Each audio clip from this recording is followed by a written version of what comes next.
नमस्कार दोस्तों, आप सभी को स्वागत है राम सागर फिशरीज स्पॉट के यूट्यूब चैनल पर। आज हम बात करने वाले हैं राम सागर सर हैं जो कि फिशरीज स्पॉट इनसे बात करते हैं कि मृदा की जाँच, मिट्टी की जाँच कैसे की जाती है। सर बताइएगा कि जो होती ग्रामीण स्तर पर लोग होते हैं उन लोगों के पता नहीं चलता है कि वहीं पोखर पर ही मिट्टी की जाँच कैसे की जाती है। इसके बारे में कुछ बताइएगा सर।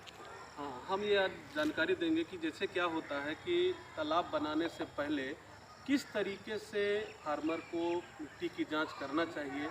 अगर बहुत सारे लोग होते हैं क्या करते हैं, कहीं पर भी उनका ज़मीन हो जैसे भी हो वो अपना मिट्टी की जांच नहीं करते हैं। बस जैसे पाए ट्रैक्टर हो, जेसीबी हो, जैसे यहाँ देख रहे हैं जेसीबी के द्वारा तालाब बनाया गया है। देख लीजिए, इसमें पानी एक भी तरीके से रुकता नहीं है क्योंकि इसमें प्रॉब्लम ये हो गया है कि इसमें बालू जो है रेतीली ज़मीन होने के कारण इसमें प्रॉब्लम हो रहा है। हम लोग बहुत कोशिश किए कि इसमें क्या कैसे किया जाए, लेकिन इसमें रुक नहीं रहा है पानी, तो हम लोग इसमें पॉन्ड लाइनर का यूज करेंगे। अब आते हैं हमको मिट्टी की जांच कैसे करनी चाहिए, किस तरीके से करनी चाहिए।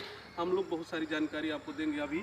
जैसे क्या होता है, अगर बलुई मिट्टी होता है तो पानी रुकता नहीं है। ये चीज़ है, बहुत सारे फार्मर को प्रॉब्लम आता है कि हाँ अगर हम जो है बना लिए तालाब, फिर उसके बाद पानी नहीं रुक रहा है, प्रॉब्लम में फंसे। सर किस तरीके से किया जाए इसके बारे में जानकारी दिया जाए।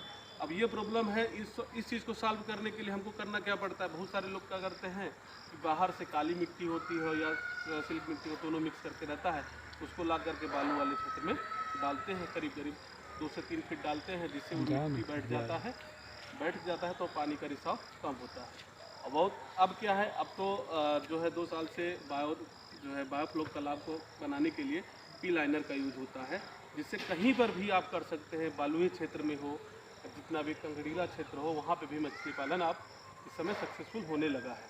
अब आप दिखाते हैं कैसे मिट्टी की जांच हम लोग करते हैं। कैसे करते हैं, मान लीजिए हमारा कोई तालाब है, तालाब आपका 1 बीघे का हो या 2 बीघे का हो, ठीक है। तो हमको अपने तालाब जो ज़मीन है, ज़मीन से 1 बीघा हो, 2 बीघा हो, 3 बीघा हो, ज़मीन के करीब 6 से 7 जगहों से थोड़ा करीब 75 सेंटीमीटर जैसा गड्ढा कर लेंगे और उसमें से मिट्टी निकालेंगे। मिट्टी को कैसे निकालने के बाद में मिट्टी का हम गेंदाकार बनाते हैं, जैसे हम दिखाते हैं सैंपल में। अगर हमारे पास हम निकाल के मिट्टी रखाए हुए हैं, आप देख सकते हैं ये मिट्टी है हमारा, ये काली मिट्टी मिक्स है। इसमें हमारे यहाँ 2 तरीके का मिट्टी है, एक बालू वाली है और जो है आपको एक है काली और काली मिट्टी। तो जैसे क्या होता है, हम लोग अगर जाते हैं मिट्टी निकाल के लाते हैं, मिट्टी को 250 ग्राम से लेकर के 300 ग्राम तक का ले लिए।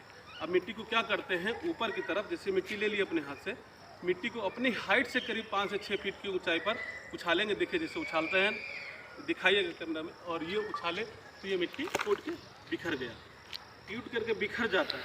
टूट करके अगर बिखर जाता है तो हम जो है इसमें कल्चर योग्य नहीं है, ठीक है।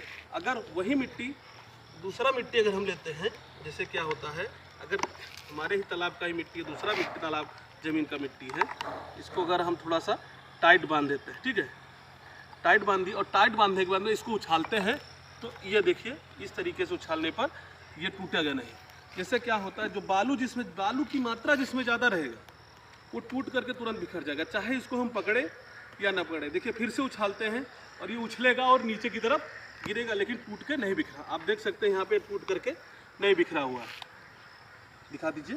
देखिए टूट के नहीं बिखरा, यानी कि हम दोनों मिट्टी को बांधे हुए थे, अच्छा से बांधे थे, जिससे में बालू के कण ज़्यादा होंगे, वो टूट करके बिखर जाएंगे, तो वहाँ पे क्या होगा, वो कल्चर योग्य ज़मीन नहीं होगा। ये चीज़ को ध्यान रखना होगा। दूसरा है, अगर मिट्टी अच्छी है, गिलई मिट्टी है, दोमट मिट्टी, दोनों मिक्स है, तो उसमें क्या होता है कि आपका ज़मीन कल्चर योग्य, पानी उसमें रुकने का संभावना ज़्यादा मात्रा में बना रहता है। और फिर क्या करते हैं हम, अगर ये भी है, उसमें देखा गया है कि जैसे बालू है, तो बालू के जो कण होते हैं, कम से कम कोशिश किया रहे कि अगर बालू उसमें 20% से कम होना ही चाहिए। तो ज़्यादा अगर होगा तो दिक्कत होगा। 20% से कम यानी 15%, 10% तक बालू रहना ज़रूरी है। क्यों ज़रूरी है, उसमें क्या प्रॉब्लम होता है, उसमें प्रॉब्लम हो जाएगा, पानी सूखेगा नहीं तो हमारे जो मड वगैरह हैं उसमें जो है चिपकेंगे नहीं। अगर काली मिट्टी ही ज़्यादा मात्रा में रहेगी काली मिट्टी ज़्यादा मात्रा में रहेगी तो क्या होगा कि फिसलन होगा। काली मिट्टी ये भी है कि काली मिट्टी ज़्यादा रहेगी तो फिसलन होगा। फिसलन होगा तो जो है मछली वहाँ पर, अगर हम जाल चलाने के लिए जाते हैं तो वहाँ फिसलन होगा तो हम जाल चला भी नहीं सकते हैं, चोट लग जाएगा, ये भी होता है। और अकेले कोई मिट्टी हो, उसके अगर दोनों मिक्स मिट्टी है, बालू और ये जो है जिसे रेत बोलते हैं हम लोग, रेत हो गया और इस रेतीली मिट्टी और ये क्या नाम, उसके बाद में आपका कलाई मिट्टी और दूसरा तीसरा अगर 2 मिनट, इन दोनों तीनों मिट्टी अगर मिक्स रहता है तो हमको कल्चर करने में आसानी होती है। ये चीज़ है। सर ये भी बताइएगा कि मिट्टी की अगर पीएच जांच करना है तो इसके लिए कुछ। हाँ, देखिए मिट्टी का पीएच हम लोग जांच ऐसे नहीं कर सकते हैं। मिट्टी के पीएच को जांच करने के लिए हम आप अपने आप को जो है लेके मिट्टी को लेके जाना होगा। सुबह सुबह आप मिट्टी को ले लीजिए, लैब चले जाइए, आपके जो नज़दीकी जो केवीके सेंटर है वहाँ पर आपको सॉइल टेस्टिंग का जो है मिल जाएगा कि वहाँ पीएच बता देंगे कितना पीएच आपको वहाँ पे जांच होता है, वहाँ बता दिया किसी भी केवीके सेंटर।